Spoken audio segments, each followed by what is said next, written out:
रामपुर में 4 जून को मतगणना की तैयारियां जोरों पर। पर्यवेक्षक ने लिया तैयारियों का जायजा। ईवीएम के खुलने वाले पंडाल से लेकर सारी तैयारियां का बारीकी से जायजा लेकर दिए जरूरी निर्देश। सुरक्षा को लेकर व्यवस्था को कड़ा करने के भी निर्देश दिए। इस दौरान जिला अधिकारी जोगिंदर सिंह, पुलिस अधीक्षक राजेश द्विवेदी, अपर पुलिस अधीक्षक अतुल श्रीवास्तव ने पूरी तैयारियों को लेकर खाका समझाया। रामपुर 3 में लेयर की सुरक्षा व्यवस्था के बीच मतगणना की जाएगी। जीत के ऐलान के बाद विजय प्रत्याशी विजय जुलूस नहीं निकाल सकेंगे। जिले पर पुलिस गश्त पर रहकर हर और नजर बनाए रखेगी। रामपुर में अतिरिक्त फोर्स का इंतजाम भी पुलिस अधीक्षक राजेश द्विवेदी ने किया है। वहीं भाजपा सपा प्रत्याशी की हार जीत पर सट्टा बाजी लगा रही हैं, जिस पर पुलिस की पैनी नजर है। भारत निर्वाचन आयोग द्वारा निर्धारित कार्यक्रम के अनुसार 4 जून 2024 को 7 रामपुर संसदीय निर्वाचन क्षेत्र के अंतर्गत रामपुर शहर स्थित नवीन मंडी परिसर में प्रातः 8 बजे से मतगणना होनी है। मतगणना की तैयारियों को लेकर मतगणना प्रेक्षक, जिलाधिकारी और पुलिस अधीक्षक ने मंडी परिसर का निरीक्षण किया और जरूरी दिशा निर्देश दिए। फहीम खान की रिपोर्ट। 4 जून जिसका इंतजार सभी को है, क्या नतीजे आएंगे, किस तरह से आएंगे और किसके पक्ष में आएंगे। लेकिन उससे पहले रामपुर में 4 जून की काउंटिंग की तैयारियां क्या हैं, सुरक्षा के कैसे इंतजामात हैं, किस तरह से ज़िले में शांति को बनाए रखने की कोशिश होगी और किस तरह से इस खाके को तैयार किया है। पुलिस अधीक्षक राजेश द्विवेदी के साथ मेरी मौजूदगी है। हालांकि नोडल अधिकारी अतुल कुमार श्रीवास्तव भी यहाँ हैं, लेकिन मैं सबसे पहले राजेश द्विवेदी जी से ही जानूंगा कि किस तरह की तैयारियाँ, किस तरह की सुरक्षा और क्या कितनी लेयर की सुरक्षा के साथ काउंटिंग।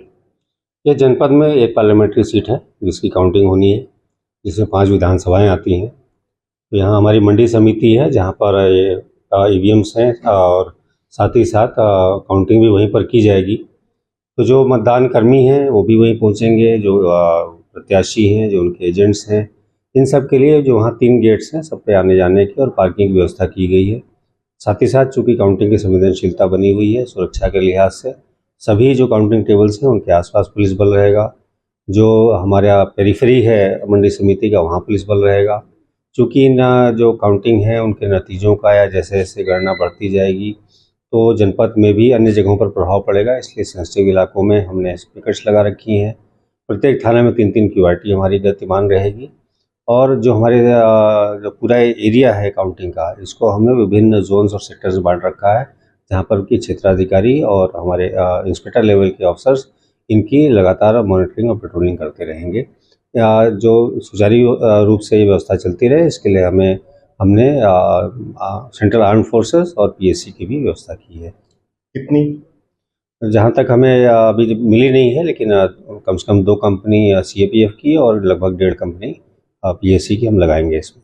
जैसे थाना क्षेत्र है आपका, तो थाने क्षेत्रों में किस तरह से भ्रमण रहेगा पुलिस का और किस तरह से इंतजामात रहेंगे? क्या ये इंतजाम किए हैं कि क्षेत्र में भी आपकी पुलिस एक्टिव रहे? देखिए, जैसा आपने चुनाव के दिन देखा होगा, काफ़ी शांतिपूर्ण मतदान हुआ, कहीं भी कोई ऐसी घटना नहीं हुई, न ही कहीं कोई विवाद हुआ। तो ऐसे इसके देखते हुए हमें मतदान में भी मतगणना के दौरान भी कोई ऐसी आशंका नहीं है। फिर भी जो हमारे सेंसिटिव थाने हैं वहाँ पर हमने प्रभारी निरीक्षक को छोड़ रखा है और जैसा मैंने बताया, प्रत्येक थाने में 3-3 QRTs हैं जो कि वेट करेंगी। अगर कहीं से कोई सूचना आएगी तत्काल उसको वो हैंडल करेंगे। साथ ही साथ जो हमारी 112 है उसका भी व्यवस्थापन इस प्रकार से किया गया है कि जो सेंसिटिव जगह है, जो मिक्स्ड आबादी है, वहाँ पर वो मौजूद रहें। प्रत्याशी जो भी जीतेगा, क्या विजय जुलूस की अनुमति रहेगी? नहीं, विजय जुलूस तो बिल्कुल भी अनुमति नहीं रहेगी और नहीं कोई निकालेगा, इसको हम इंश्योर करेंगे। Thank you very much. खड़े रहिएगा। ये जिस तरह से पुलिस अधीक्षक राजेश द्विवेदी ने बताया कि सुरक्षा के व्यापक इंतजाम रहेंगे और इतने शानदार व्यवस्था के साथ जिस तरह से बहुत ही खूबसूरत अंदाज में वोटिंग पुलिस अधीक्षक राजेश द्विवेदी ने अपनी टीम के साथ कराई थी, उसी तरह से काउंटिंग कराने की बात कह रहे हैं। सुरक्षा के अच्छे इंतजाम होंगे, विजय जुलूस फिर भी नहीं निकाल सकेगा कोई, और गड़बड़ी करने की कोई कोशिश ना करेगा तो उसके साथ सख्ती से निपटने के पूरे इंतजाम हैं।